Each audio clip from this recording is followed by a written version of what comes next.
मोहल्ले का हर फंक्शन अधूरा है। अरे भाभी, आप तो जानती हैं, जरा सा कोई काम हो तो मेरी सुनीता कितने श्रृंगार करती है। यहाँ तो बेटी का संगीत है। अरे देखिए, पार्लर तो नहीं निकल गई ना। दोनों हंसने लगते हैं कि वहाँ सुनीता आ जाती है, सर से पैर तक सजी धजी। सुनीता किसी दुल्हन से कम नहीं लग रही थी। अच्छी बात है, मेरे पीछे पड़ोसन से मिलकर मेरी बुराई कर रहे हो। सही कह रहे थे राकेश भैया आप, ये तो किसी पार्लर से ही तैयार होकर आ रही है। इतना तो मैंने भी मेकअप नहीं किया सुनीता। अरे चलो ना, मेरा शौक ही क्या है, बस गाना बजाना, सजना सवरना और पूजा पाठ। अब चलो, देर हो रही है ना। बन्ना बन्नी गाने के लिए तो मैंने कितने दिनों से तैयारी की है। सुनीता, जल्दी आ जाना, पीहू इंतजार करेगी। लेकिन जहाँ नाच गाने का कार्यक्रम हो, वहाँ से सुनीता को जल्दी कौन ला सकता है घर। पूरी शाम के बाद जब देर रात सुनीता घर पहुँचती है तो माँ, पापा ने सारा खाना बनाया है और मैंने लगाया है, चलो खा लेते हैं। हाँ, मुझे ना वक्त का पता ही नहीं चला। कल सुबह सुबह जल्दी जाना भी है। वो क्या है ना, हल्दी का कार्यक्रम है। पीहू भी देख रही थी कि माँ कितनी शौकीन और खुश मिजाज औरत है, जिसकी खुशी ही छोटी छोटी बातों में है। राकेश भी सुनीता से बहुत प्यार करता। फिर दिवाली के दिन, क्या बात है सुनीता, घर तो ऐसे जगमगा रहा है जैसे राजा राम की वापसी उनके महल में नहीं बल्कि हम लोगों के घर में ही है। और पता है, त्योहारों को अच्छे से मनाना चाहिए।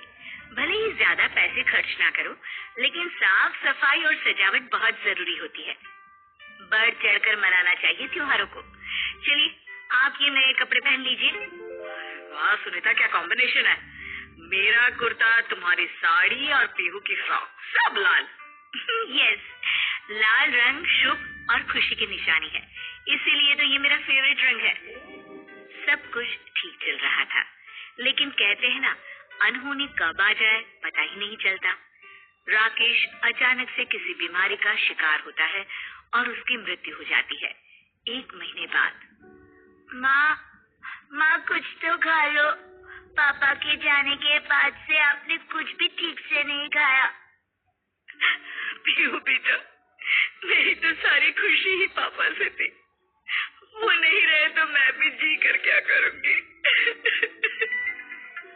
तभी सुनीता की माँ कहती है, कैसी बात कर रही है बेटी, तेरे भी पिता का समय से पहले ही स्वर्गवास हो गया था। मैं भी यही सोचती तो तुम लोगों को कैसे पालती। पीहू के लिए ही सही, पर बेटा तुझे जीना है। सुनीता को माँ की बात ठीक लगती है। धीरे धीरे वो खुद को संभालती है। एक रोज सुनीता बाजार से सामान लेकर घर के पास ही थी कि मेरी बेटी की शादी का संगीत है। समझ में ही नहीं आ रहा कि किसे बुलाऊं जो अच्छा गाती हो।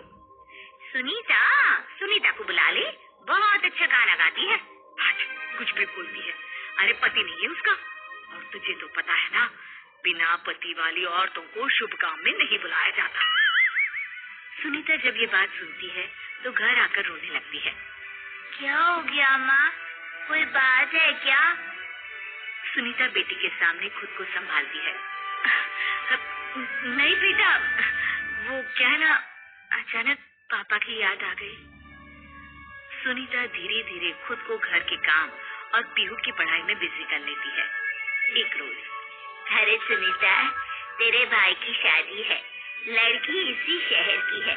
हम लोगों ने एक गेस्ट हाउस बुक किया है।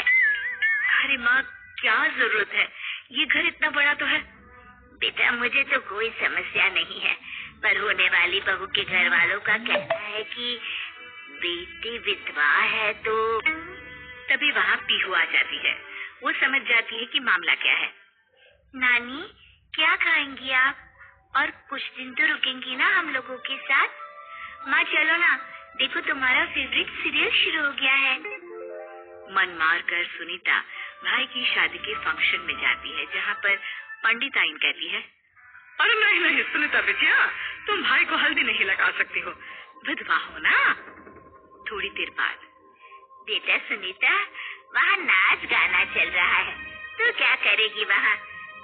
यहाँ आकर बैठ हम सभी बुढ़ियाओं के पास। पर माँ, मेरे भाई की शादी है। और लेकिन तू क्या कर सकती है बेटा? ऊपर वाले ने तो तेरे जीवन से सारी खुशियाँ ही छीन ली है। सुनीता को बहुत रोना आता है। वो जोर जोर से रोने लगती है कि सुनीता का भाई कहता है, अरे दीदी, खुशी के माहौल में मनहूसियत मत फैलाओ ना। सुनीता घर आ जाती है।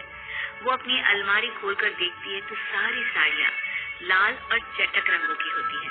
वो सभी को पैक करके बंद कर देती है। पीहू माँ के हर गम को समझती है और फिर वो दिन भी आ जाता है जब पीहू की शादी तय होती है।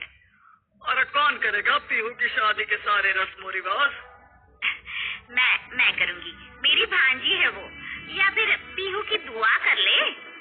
लेकिन तभी पीहू बोल पड़ती है, मैं शादी तभी करूँगी जब मेरी माँ शादी के सारे रस्म खुद अपने हाथ से करेंगी। लाल रंग की वो वाली साड़ी पहनेंगी जो पापा लाए थे, याद है ना माँ? सुनीता की आंख भर आती है। तभी पीहू माँ को ढोलक लाकर देती है। माँ, जरा गा तो वो बन्ना बन्नी वाला गाना जिससे पूरे मोहल्ले में रौनक लग जाया करती थी। सुनीता को बेटी का सहारा मिल जाता है। वो मुस्कुरा देती है, लेकिन जैसे ही वो ढोलक बेटी के हाथ से ले रही होती है कि पड़ोस की बुढ़िया बोल पड़ती है, और ये तो अपशकुन है। अपशकुन? मेरी बेटी की शादी है। माँ से बड़ा शगुन बेटी के लिए कुछ नहीं होता।